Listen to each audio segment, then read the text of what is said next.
তিনবারের নির্বাচিত সংসদ সদস্য আনোয়ার আজিম আনার উনি এমপি মহোদয় 12 তারিখ গেদে বর্ডার দর্শনা চুয়াডাঙ্গা হয়ে উনি কলকাতা যায়। যেহেতু জানেন তো আমার বাবা তিনবারের সংসদ সদস্য, সে মানে প্রধানমন্ত্রী নিশ্চয়ই তাকে ভালোবাসেন, তো সেও সার্বিকভাবে তার হস্তক্ষেপ আছে। 3 দিন যাবৎ আমার বাবার ফোনে আমি পাচ্ছি না। যখন আমি পাচ্ছি না, মাঝে মাঝে খোলা পাই, মাঝে মাঝে বন্ধ পাচ্ছি। তো পরে আমি হারুন আঙ্কেলের সাথে যোগাযোগ করি। আঙ্কেল বলে বিষয়টা আমি দেখতেছি। পরে আমি আঙ্কেলের আজকে তো অফিসে আসছি, আঙ্কেলের সাথে কথা হলো। আঙ্কেল বলতেছে যে বিষয়টা আমি দেখতেছি, সে আমাকে সহযোগিতা করতেছে। ফোনে না পাওয়ার কারণেই মূলত আমি এখানে আসছি, আর আমি নিজেও ইন্ডিয়াতে মুভ করব। তো ভাবলাম তার আগে আঙ্কেল যেহেতু প্রসিডিওরে কাজ করতেছে, কেন ফোনে পাচ্ছি না 3 দিন যাবৎ, ফোন খোলা থাকতেছে, ওপেন বন্ধ থাকতেছে। আমাদের সাথে প্রথমে বলে গেছে যে পার্লামেন্ট যেহেতু বন্ধ হয়ে গেছে 2-3 দিনের জন্য উনি ইন্ডিয়াতে যাবে, এরকম রেগুলারই যায়। তো আপনারা তো দেখছেন, সম্প্রতি নিউজ করছেন না, ভ্যানে করে যাইতেছে, তো দেখছেন তো এটা তো ওই দিনে দেখছেন যে গেছে। তো গেছে, যাওয়ার পর ওখানে রাতে থাকছে। পরের দিন আঙ্কেলকে বলছে আমি একটু বের হইতেছি, আমি আসতেছি। তো তারপর থেকে আঙ্কেলের ভাষ্য মতে যে তাকে আর ফোনে পাওয়া যাচ্ছে না। তারপর আমরাও ট্রাই করছি, ফোন খোলা পাইছি, ফোনে কল দিতেছি, ধরতেছে না, আবার বন্ধ পাচ্ছি, আবার খোলা পাচ্ছি।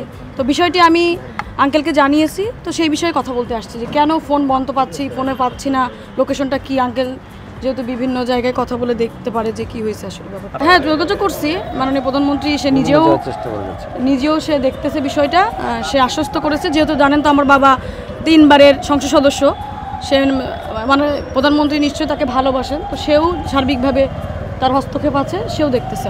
তিনবারের নির্বাচিত সংসদ সদস্য আনোয়ার আজিম আনার উনি এমপি মহোদয় 12 তারিখ গেদে বর্ডার দর্শনা চুয়াডাঙ্গা হয়ে উনি কলকাতা যায় এবং সেখানে ওনার একজন পরিচিত বন্ধু গোপাল নামে একজনের বাসায় ওঠে। সকালে নাস্তা করে সে আসলে বের হয়ে যায়। বের হয়ে যাওয়ার পরে 13 তারিখ সন্ধ্যা মানে পর থেকেই মানে গোপাল তাকে মানে বলছে সন্ধ্যায় আসবে, আর আসে নাই। তখন এখান থেকে বাংলাদেশ থেকেও তার মেয়ে বা তার পিএস এরা খোঁজখবর নিচ্ছে, কিন্তু সে টেলিফোনটা ধরছে না। এবং ওই টেলিফোন থেকে যে ওনার টেলিফোন থেকে যে হোয়াটসঅ্যাপে যে মেসেজগুলি আসতেছে যে আমি এখন দিল্লিতে আছি, এই আমার সাথে মুখের দেখা হবে, এইরকম মেসেজগুলিও তার পরিবার কিন্তু এটা বিশ্বাস করছে না। তো আসলে আমি আবার এই খবরটা মানে 2 দিন আগেই পাই। ইন্ডিয়ান একজন ভদ্রলোক, আমাদের মাননীয় এমপি মহোদয়েরও ক্লোজ, সে আমাকে আবার টেলিফোন করে কালকের দিন আগের দিন রাতে আমাকে জানানোর পরে আমি আবার ইন্ডিয়ান মানে যারা মানে গোয়েন্দা কর্মকর্তা বা এসটিএফ তাদের সাথে আমিও কথা বলি। আজকে মানে এমপি মহোদয়ের কন্যা সে আমাদের কাছে আসছে যে তার বাবাকে সে টেলিফোনে খুঁজে পাচ্ছে না, সে আসছে। তো আসার পরে আমরা এখনও আবার আমাদের যে এডিসি শাহেদুর সহ আমরা ইন্ডিয়ান যে এসটিএফ পুলিশ বা থানার ওসি তারপর ডিসি সবার সাথে আমরা কথা বললাম।